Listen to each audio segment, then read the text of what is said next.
Good morning, broadcasting live from this prison planet.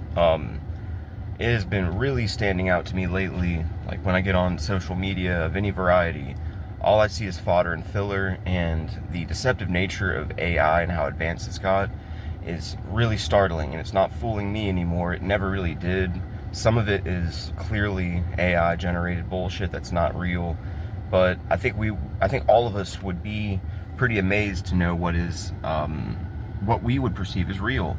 It is actually kind of horrifying to think about what slides through the cracks and is accepted as real anymore, when it's, in my humble opinion, an illusion designed to keep us all thinking life is normal.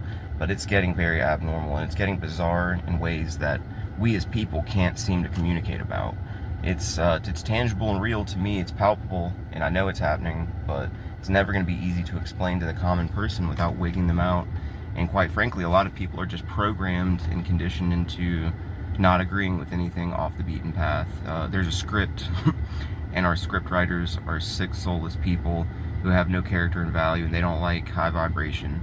So just remember, there's going to be no shortage of fodder and filler and disposable content meant to distract us. That's the key. I mean, I find myself even delving into it sometimes. If I get on social media for any second, I'll get sucked into it, so I try not to. But it's all really part of the smokescreen, and it's representative of our culture being lacking, weak, and false, basically. And it's the lack of values and the lack of emotion, especially. It's hard to express other than to say that I can't always have the emotional reaction that I want to have in a situation. I feel as if I'm always logical, but I'm not always able to express the emotion necessary in that moment, if that makes any sense. There's too much control over that sort of thing. But once you're aware of it, then I guess you can circumvent it a bit. But a lot of people, it's just inevitable that they're not going to care much about anything. They're just going to keep producing, keep living, and then be very shocked and horrified one of these days. The world has lost too much creative light and never expressed it. You know, there's never been any acknowledgement of that. That's why the world feels so soulless and hollow and weird all the time now, at least in from my perspective, that is.